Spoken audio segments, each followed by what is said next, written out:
Hello! À peine fini ma vidéo précédente, je me relance dans une nouvelle vidéo. C'est vrai que souvent sur Instagram, j'ai des mamans qui me contactent par rapport aux nuits de leur bébé en disant que à cause de l'allaitement, leur bébé ne fait pas ses nuits et qui me demandent des conseils, des astuces pour que le bébé puisse dormir un petit peu plus longtemps et puis qu'elle puisse se reposer. Et c'est un sujet qui est assez complexe, même pour moi. D'ailleurs, je pense qu'on est tous égaux face à cette situation, que rien n'est acquis avec un bébé. Alors j'imagine que vous êtes nombreuses à ne pas être très reposées comme moi. Là je suis en route pour Neuchâtel, c'est vrai que j'y passe pas mal de temps en ce moment. Demain je vais y retourner pour faire des photos pour la marque Little Poppy.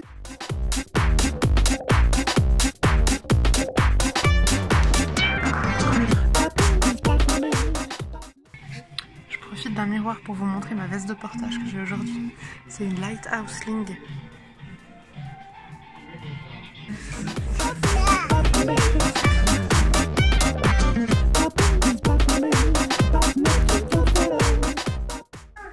La tête au réveil, mythe fossile. Et voilà, coiffée, mais du coup sans maquillage. Sinon, je voulais vous parler d'un achat que j'ai fait avant-hier. Y'a Loulou! Nao a des couches de la marque Rumparouz qui lui vont super bien. Il a aucune fuite avec et en fait c'est la seule marque avec laquelle c'est infaillible. Elles lui vont vraiment bien au niveau des cuisses et du ventre. On m'a envoyé dans un magasin en vrac à Neuchâtel qui s'appelle Vauvrac si jamais, où j'ai trouvé des Rumparouz, des culottes de protection qu'on utilise aussi pas mal à la maison parce que du coup on fait culottes de protection avec des langes de gaz dedans.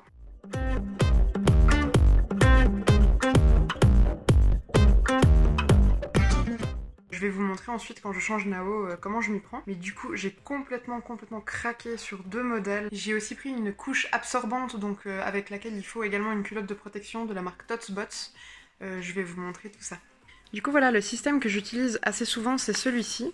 C'est donc une culotte de protection que j'avais achetée d'occasion de la marque Rumparouz. Et puis c'est une culotte qui n'est pas du tout absorbante, qui est vraiment juste imperméable. Et puis du coup à l'intérieur je mets des langes de gaz que je préplie et que je mets juste sur les fesses de bébé sous la culotte de protection. Et du coup j'avais envie de conserver plutôt ce système que d'autres parce que c'est le seul avec lequel on n'a pas de fuite. Donc j'ai craqué sur deux culottes de protection de la même marque, je vous les montre. Il y a celle-là qui est aussi, vous voyez qu'il y a aussi les pressions pour régler la taille. Et il y a celle-ci. Je les trouve vraiment trop craquantes. Je pense qu'aujourd'hui on va mettre celle avec les petits animaux. Ce que je trouve vraiment bien au niveau de ces culottes de protection là, c'est qu'il y a un double gousset.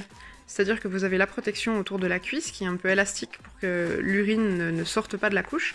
Et vous avez un deuxième gousset pour éviter les petites fuites impromptues. Et je trouve ça vraiment sympa et c'est vrai que chez nous c'est un système infaillible. Et du coup avec ça, j'ai craqué sur cette couche de la marque Totsbots qui est une couche toute douce. Il me semble qu'elle est en bambou. Et du coup c'est une couche qui est uniquement absorbante. Elle se compose comme ça, elle ressemble vraiment à une couche lavable intégrale, mais du coup il faut rajouter une culotte de protection par-dessus, parce que forcément ici c'est pas imperméable. Et pareil elle est réglable de la naissance à la propreté, donc je trouve ça assez pratique. C'est un système finalement qui ressemble pas mal au Pampers, donc je trouve que c'est assez facile, même pour ceux qui n'ont pas l'habitude. Et on a pris aussi un insert de la marque Rumparouz qui est en chanvre et en coton. C'est dans l'idée de les mettre dans les culottes de protection. Normalement c'est pour mettre dans les couches qui sont toutes en un, et puis moi je les utilise dans les culottes de protection parce que je trouve que ça convient très bien. Donc là sur lui je lui ai mis une couche qui est intégrale, où il n'y a même pas besoin d'insert en fait parce qu'il y a une partie absorbante qui est cousue à l'intérieur. Et on les utilise souvent pour la nuit, et quand il la met pour la nuit on rajoute juste un insert. Et celle-ci aussi, elle a un système de double gousset. On a très peu de fuite avec celle-ci.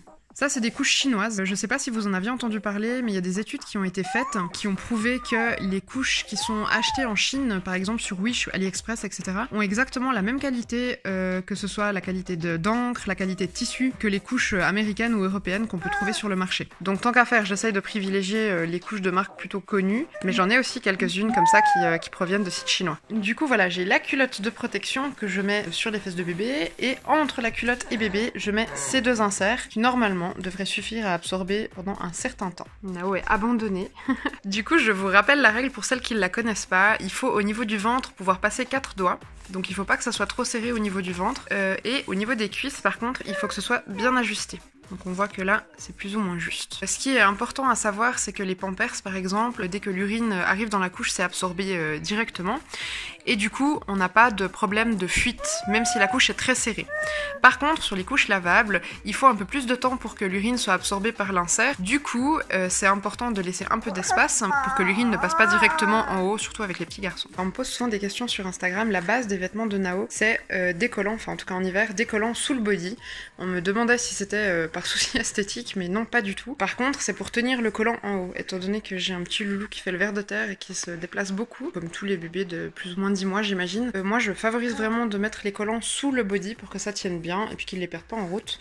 Et du coup, par-dessus, j'ai plus qu'à ajouter un pyjama ou bien alors des pantalons un peu confortables avec les couches lavables, étant donné que les couches lavables, ça fait quand même des fesses assez grosses, et un petit pull. Les culottes de protection, s'il n'y a pas eu de selle à l'intérieur, on peut toujours les réutiliser avec un autre insert.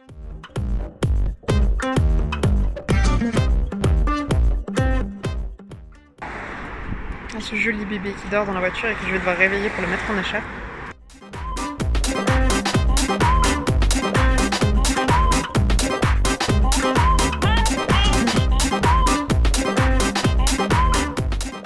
Je continue cette vidéo avant de récupérer mes enfants. Du coup, je vais me lancer dans un brookie. Je sais pas si vous savez ce que c'est un mélange entre un brownie et un cookie que je vais réinventer entre guillemets parce que je vais le faire avec mon appareil Moulinex.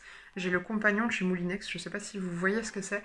C'est un robot de cuisine qui fait absolument tout. Je ne l'utilise pas pour faire des plats complets, par contre j'utilise souvent pour mes préparations style mes soupes, mes sauces ou bien pour faire mes pâtes.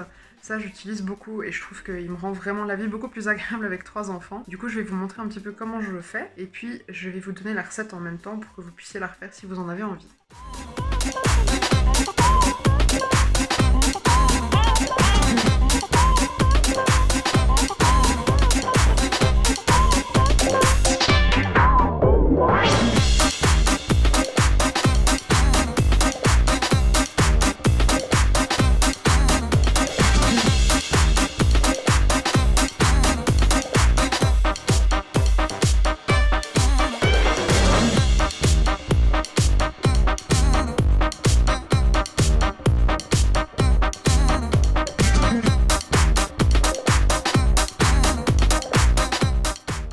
Étant donné que je suis loin d'être une experte en cuisine, je me demande ce que ça va donner.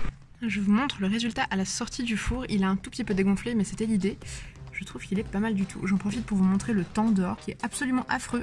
J'en profite pour vous donner une astuce pour celles qui ont envie de laver leur robot sans avoir besoin de le passer en machine. Il suffit de mettre un peu de produit vaisselle à l'intérieur avec 7 décilitres d'eau et de le faire tourner sur vitesse 10 à température 60 pendant environ 3 minutes. Et ça le lave, il n'y a plus qu'à le rincer.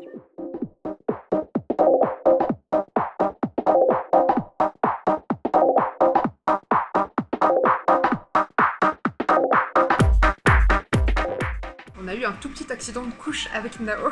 Bon, ce sera l'occasion de tester la Tots Bots avec une culotte de protection. Faut voir le bon côté des choses. Sinon, je profite de cette vidéo pour vous faire un petit tour de notre salon.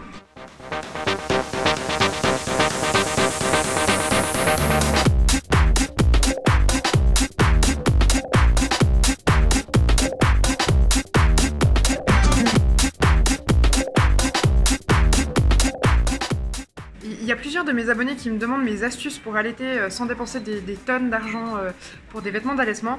Du coup, je vais vous montrer en fait sur moi les différentes options que vous pourriez avoir sans forcément avoir besoin de dépenser. Donc il y a quelques vêtements d'allaitement et il y a aussi des vêtements tout à fait standards. Donc j'utilise souvent un système tout simple, c'est-à-dire un petit pull comme ça suffisamment décolleté avec un plus gros pull par-dessus. Du coup là, il n'y a plus qu'à baisser. C'est un décolleté qui est tout élastique donc c'est hyper facile. Sinon, il y a le système cache-cœur que j'utilise assez souvent. Là, j'ai même rajouté un imperdable parce qu'il tombe tout le temps. Et du coup, là, il n'y a qu'à tirer. Sinon, il y a aussi des systèmes du type Glam4Mum. C'est une marque française qui fait des vêtements d'allaitement. Et où du coup, il y a juste un système de pression qui permet d'allaiter sans problème. Dans le style robe d'allaitement, il y a aussi la marque Lait de Poule, qui est une marque québécoise qui fait des vêtements d'allaitement super pratiques et qui sont du style mix and match. C'est-à-dire que vous achetez le bas et ensuite vous pouvez acheter le haut, soit de la même couleur, soit dans des coloris différents. Et du coup, ça vous fait une tenue complète. Ils ont des pantalons, ils ont des salopettes, des robes, des jupes. Et en fait, le système, que vous avez une robe avec des bretelles comme ça, et puis ensuite, par-dessus, vous n'avez plus qu'à ajouter le petit haut, qui du coup se relève pour donner à téter, et vous n'avez plus qu'à donner comme ça, et du coup, c'est un système qui est relativement pratique. Après, c'est clair que ces vêtements-là ont un certain coût. Moi, j'ai 2 bas et 3 hauts différents, ce qui me permet quand même d'évoluer assez facilement mes tenues. Et le bon côté de cette marque, c'est que malgré le coût, on peut tout à fait les porter pendant la grossesse et pourquoi pas même après. Sinon, vous avez aussi un système qui reprend le système de la petite liquette dessous, c'est-à-dire que vous avez un pull tout simple dessous, qui a le décolleté suffisamment élastique pour pouvoir allaiter. Et puis après, l'idée, c'est d'avoir un pull un peu style loose par-dessus. Et puis, on peut simplement venir soulever la première couche et baisser la deuxième couche. Et ça, c'est aussi assez pratique, assez discret. Et après, rien n'empêche de faire par exemple un petit nœud sur le côté pour avoir un style un peu différent. Alors là, vous avez le style pyjama parce que je ne suis absolument pas maquillée. Le dernier système que je vais vous montrer, c'est un pull de la marque Bravado. C'est une marque qui fait des vêtements d'allaitement, en particulier des soutiens-gorge et des brassières d'allaitement. Et en fait, autant je n'aime pas spécialement les vêtements d'allaitement, surtout les hauts, parce que je trouve plus pratique d'avoir quelque chose d'élastique, autant ça, je le trouve vraiment génial. Je l'avais eu au solde, je sais qu'il a un certain coût. Mais déjà, je n'ai pas de soutien-gorge dessous. Vous voyez qu'il maintient parfaitement. J'ai absolument pas de problème à sortir comme ça. J'ai pas l'impression d'être en pyjama. Et l'autre bon côté, c'est qu'on peut choisir indépendamment son tour de bonnet, son tour de taille et la taille du vêtement lui-même. Du coup, je trouve ça super pratique parce que ça correspond vraiment à ma taille de soutien-gorge habituelle. Et avec ce système-là, il suffit d'ouvrir comme ça et ça permet d'allaiter super facilement. Je sais que les pulls brassières, il y a aussi H&M et peut-être d'autres marques style Kiabi qui en font aussi. C'est absolument pas le même maintien ni la même qualité. Ceux-là, ils ont même un stretch qui est vraiment particulièrement galbant. Du coup, même au niveau du ventre, je trouve que ça galbe pas mal. C'est absolument pas le cas des vêtements H&M, même s'ils sont très très bien. Moi, les vêtements d'allaitement d'H&M, je les utilise exclusivement quand je reste à la maison et que je ne sors pas, alors que celui-ci, j'ai aucun problème à sortir avec. Je vous remercie d'avoir regardé cette vidéo, j'espère qu'elle vous aura plu, je vais essayer d'en faire de plus en plus régulièrement et je vous souhaite une très belle fin de dimanche.